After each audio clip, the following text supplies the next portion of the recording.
আগামী দিনে বাংলা এবং রোমান হরফ দুভাবেই যাতে সিবিএসই এবং টিবিএসই বোর্ডের ককবরক বই ও প্রশ্নপত্র ছাপানো হয়, পাশাপাশি প্রত্যেককে যাতে ককবরক বিষয় পড়ানো হয়, তাহলে ককবরক ভাষার লোকের সাথে অন্য ভাষার লোকের সম্পর্ক আরও বেশি সুদৃঢ় হবে।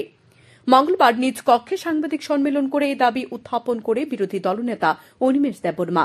এদিন তিনি পুলিশের বিরুদ্ধে তোলা অভিযোগ প্রত্যাহার করলেন বিরোধী দলনেতা অনিমেষ দেববর্মা। ককবরক ভাষা পরীক্ষায় রোমান হরফে লেখার দাবিতে 12 ফেব্রুয়ারি মুখ্যমন্ত্রীর বাসভবনের সামনে জমায়েত করেছিলেন টিএসএফ।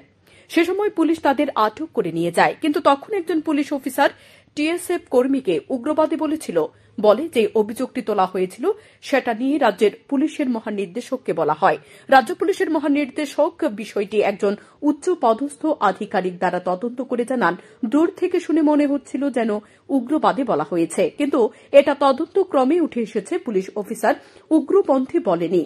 এক পুলিশ অফিসার বলেছিল উপরে পাঠাও। এই ঘটনা ছাড়া পুলিশ কর্মীরা সঠিকভাবে নিজ দায়িত্ব পালন করেছে, এর জন্য পুলিশকে ধন্যবাদ জানান। ককবরক ভাষায় রোমান হরফে লেখার দাবির প্রসঙ্গে তিনি বলেন, আন্দোলন করতে চাইনি, কিন্তু ত্রিপুরা মধ্যশিক্ষা পর্ষদ এবং শিক্ষা দপ্তরের কারণে আন্দোলন করতে হয়েছে। মুখ্যমন্ত্রীকে প্রথমে যেভাবে বোঝানো হয়েছে সেভাবে তিনি বুঝেছিলেন, কিন্তু শেষ পর্যন্ত মুখ্যমন্ত্রীর বিষয়টি বুঝতে পেরেছে। এর জন্য মুখ্যমন্ত্রীকে ধন্যবাদ জানান তিনি। এদিন নাটক মঞ্চ থেকে বলেন, কিছু কিছু সংবাদ মাধ্যম খবর প্রকাশ করেছে সোমবারের আন্দোলন তিপ্রামথা এবং শাসক দল বিজেপির মধ্যে একটা গেম। এর পরিপ্রেক্ষিতে তিনি সেসব সংবাদ মাধ্যমের উদ্দেশ্যে বলতে চান, তিপ্রামথা কি পাগল? এ ধরনের আন্দোলন করতে গেলে কত মানুষের দরকার হয়, খাবার ও জলের ব্যবস্থা করতে হয় এবং কত টাকা ব্যয় হয় সেটা জানে দল।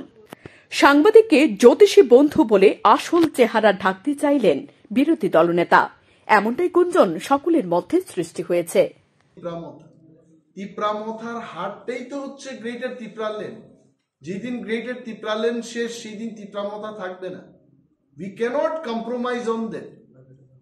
আমরা কবেই মন্ত্রী হয়ে যেতে পারতাম। We have been invited without any demand, please come and become minister. We are not compromised. Jiten দা যেটা বলেছেন উনি, কারণ এত বছর রাজনীতি করার পর এখন ত্রিপ্রাসাদের সম্পর্কে উনি কি বলবেন? উনিও মন্ত্রী ছিলেন 15 বছর, আমি তো কোনোদিন মন্ত্রীও ছিলাম না, উনি সাংসদ ছিলেন। তখন কিন্তু রোমান স্ক্রিপ্টটা ওনারা করে যেতে পারতেন, কিন্তু করেননি। মাংসও ছিল, মশলাও ছিল, কড়াইটা বসিয়ে রান্না করতে পারত, কিন্তু করেননি। তিনি আরো বলেন, আগামী দিন আরো কি হবে সেটা যাতে বলে দেন জ্যোতিষী বন্ধুরা। তবে বিরোধী দলনেতা দাবি করলেন, আগামী দিন দেখবেন রাজ্য সরকারের বিরুদ্ধে কিভাবে বেকারত্ব সহ বিভিন্ন ইস্যুতে আন্দোলন শুরু হবে। ইতিমধ্যে সরকারকে সেসব বিষয় নিয়ে চিঠি দিয়ে সতর্ক করা হয়েছে।